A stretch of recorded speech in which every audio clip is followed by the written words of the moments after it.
পুজোর আর মাত্র 7 দিন বাকি। তবে এখন পর্যন্ত প্রস্তুতি কেমন কলকাতার বড় বড় পুজোগুলোর, সেগুলি জানতেই বেরিয়েছি আজকে আমরা উত্তর কলকাতার অলিতে গলিতে।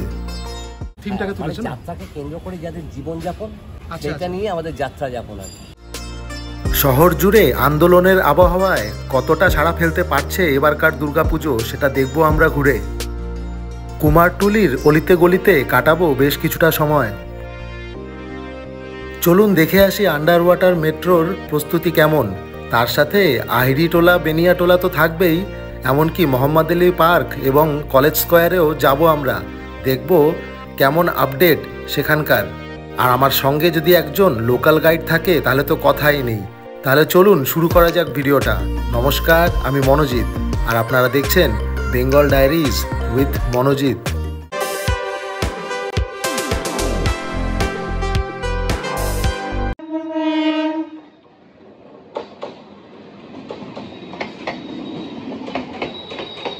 আজকে চলে এসেছি আবার আমরা, আর এবার কিন্তু পুজোর আপডেট। আমরা এখন কোথায় আছি ভাই? জগৎ মুখার্জি পার্ক। জগৎ মুখার্জি পার্ক। আর এখানে হচ্ছে আন্ডার ওয়াটার মেট্রো। হ্যাঁ, ওই পিছনে দেখছেন, এই যে পিছনে, এখানেই হচ্ছে পুরো সেট আপটা।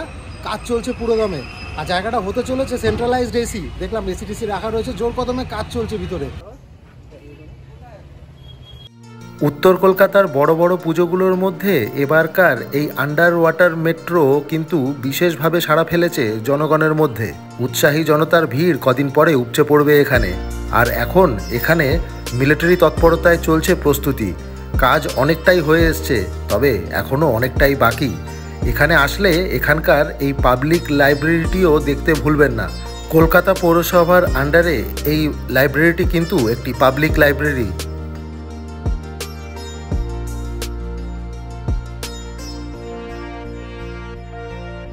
এই কুন্তলদের লোকালিটি এটা। কুন্তল ঘুরে ঘুরে দেখাবে আমাদের কোথায় কি পুজোর এখন তৈরি চলছে। Local guide. হ্যাঁ, লোকাল গাইড আমাদের কুন্তল। আর ঠিক তখনই সঞ্জয় দাও এসে পৌঁছলো আমাদের মাঝে।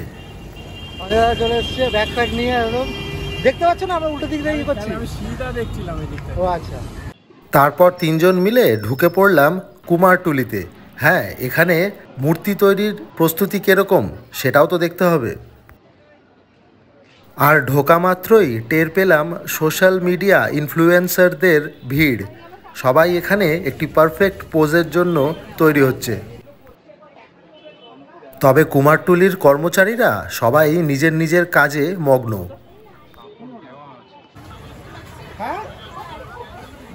আমরা এখন কুমারটুলিতে, একদম চারিদিকে দোকানগুলো দেখছেন, সব কটা দোকানে ঠাকুর তৈরি হচ্ছে। প্রায় অর্ধেক কাজ শেষ, চূড়ান্ত লেভেলে ব্যস্ত।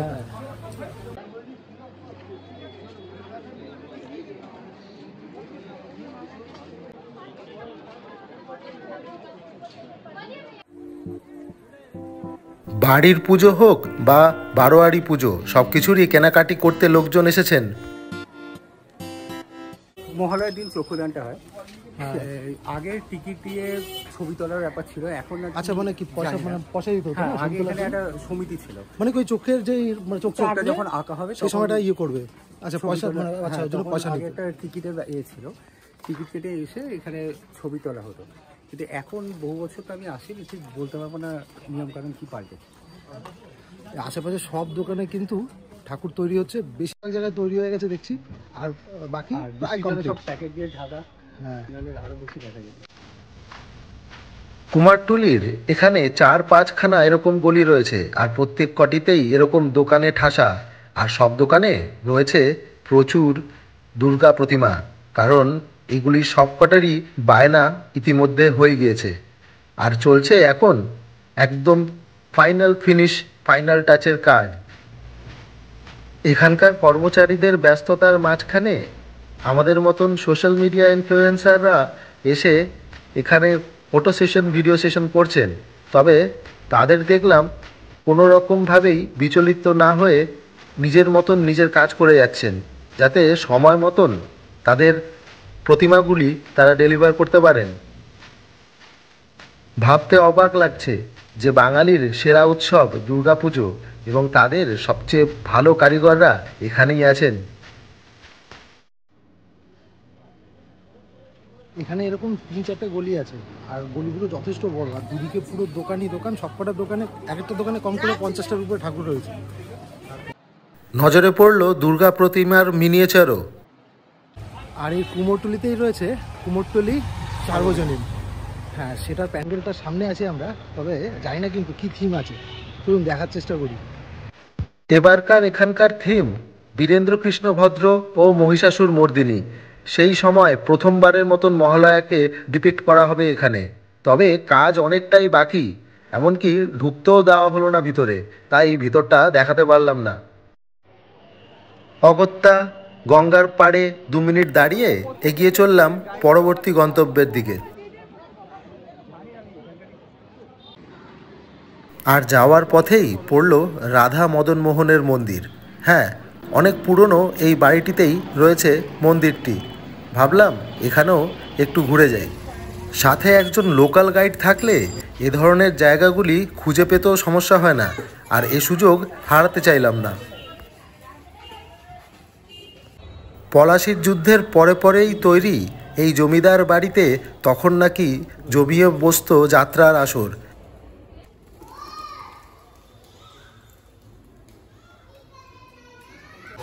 এটা মদনমোহন তলা, মানে মদনমোহনের মন্দির। এই মন্দিরের নামেই লোকাল জায়গাটার নাম মদনমোহন তলা। বাসে বা অটোটাও স্টপেজ হচ্ছে মদনমোহন তলা। তো এইটা হচ্ছে ওই নাট মন্দির টাইপের, যে সামনে দাঁড়িয়ে আছে। এখানে ওই যাত্রা, গানের তরজা, যেগুলো আগে পুরোনো দিনে হতো বিভিন্ন অনুষ্ঠানে, তারপর জন্মাষ্টমীর সময় বিভিন্ন অনুষ্ঠান। আর এই ওপর থেকে সব দেখার ব্যবস্থা ছিল। এখানে কি মন্দির আছে? হ্যাঁ, উপরে মন্দির আছে না?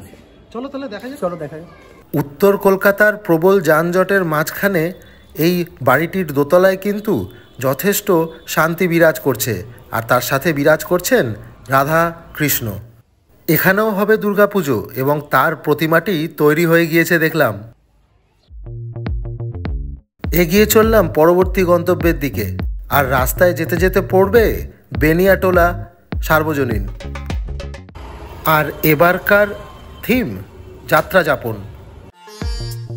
জোর কদমে এগোচ্ছে কাজ, আর বিশেষ দ্রষ্টব্য জিনিসগুলি ঢেকে রাখা রয়েছে প্লাস্টিক দিয়ে। আর এবারকার থিম যথেষ্ট ইন্টারেস্টিং লাগলো। জেনে নিলাম এখানকারই একজন আর্টিস্টের কাছ থেকে। আমার নাম দিব্যেন্দু চক্রবর্তী। ওই যাত্রা মঞ্চ পুরোটার থিমটাকে তুলেছে না? যাত্রাকে কেন্দ্র করে যাদের জীবনযাপন, আচ্ছা, সেটা নিয়ে আমাদের যাত্রা যাপন আর কি। আচ্ছা আচ্ছা। সেটা বাসের ড্রাইভারও আছে, আপনার মেকআপ আর্টিস্টও আছে, অভিনেতা অভিনেত্রীরাও আছে। আচ্ছা আচ্ছা, পুরো ইন্ডাস্ট্রিটাকে নিয়ে একটা ট্রিবিউট দিচ্ছেন তাদের জীবনযাপন। তৎকালীন যাত্রা ইন্ডাস্ট্রির কর্মচারীদের জীবনকে ডিপিক্ট করবে এখানকার থিম, এটাই জানা গেল এখান থেকে। হ্যাঁ, প্রমিসিং লাগছে, তবে কাজ এখনও বাকি। সম্পূর্ণ হলে এই জায়গাটিও আর 7 দিন পরে ভরে উঠবে জনকোলাহলে।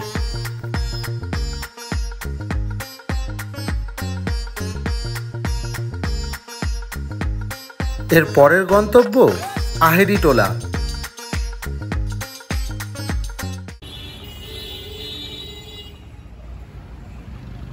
চলে এসেছি আহেরিটোলাতে। এখানেও কাজ প্রায় হয়ে এসছে মনে হচ্ছে। চলুন দেখি, ঢোকা তো এখানেও বারণ, তো যতটা পারবো দেখানোর চেষ্টা করব।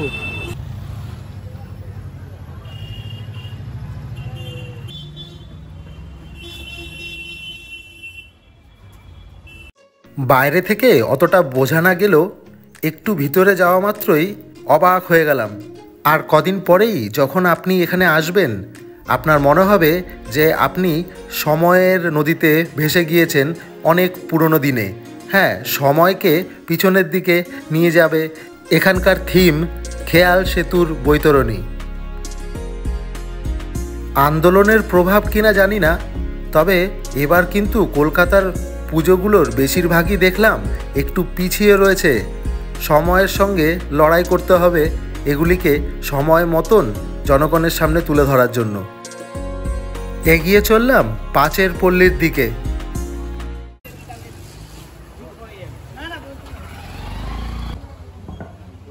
আমরা এখন চলে এসেছি পাঁচের পল্লীতে।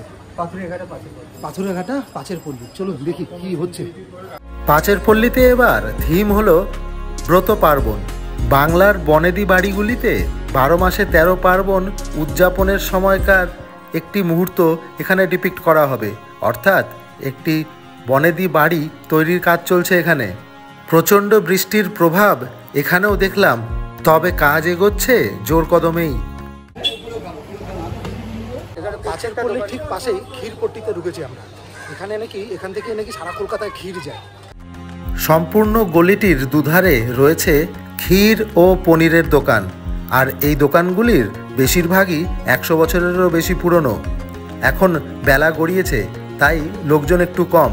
অন্যান্য সময় শুনলাম এখানে নাকি প্রচণ্ড ভিড় থাকে সকালের দিকে। এখান থেকে বেরিয়ে পরবর্তী গন্তব্যে যাওয়ার সময় পড়ল বৈকুণ্ঠনাথের মন্দির। এই মন্দিরটি বন্ধ থাকার কারণে ঢুকতে পেলাম না, তাই বাইরে থেকেই দর্শন করে ফিরে যেতে হলো। মন্দিরটি আবার খুলবে বিকেল 4টের সময়।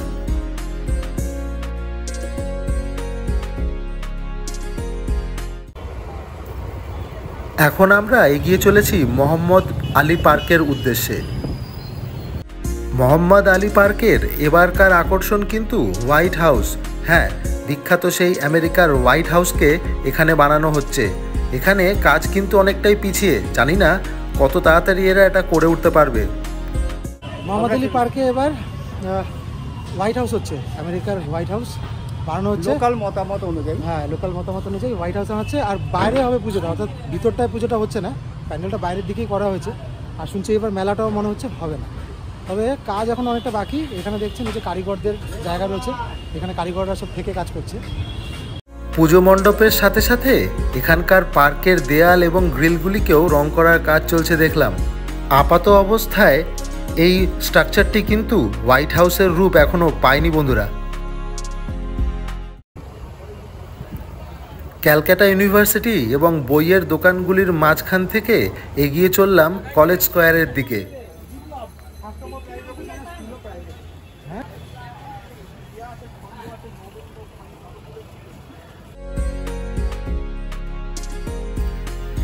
এবার কিন্তু কলেজ স্কোয়ারে তৈরি হচ্ছে সুইজারল্যান্ডের পার্লামেন্ট, আর কাজ মোটামুটি অনেকটাই এগিয়েছে।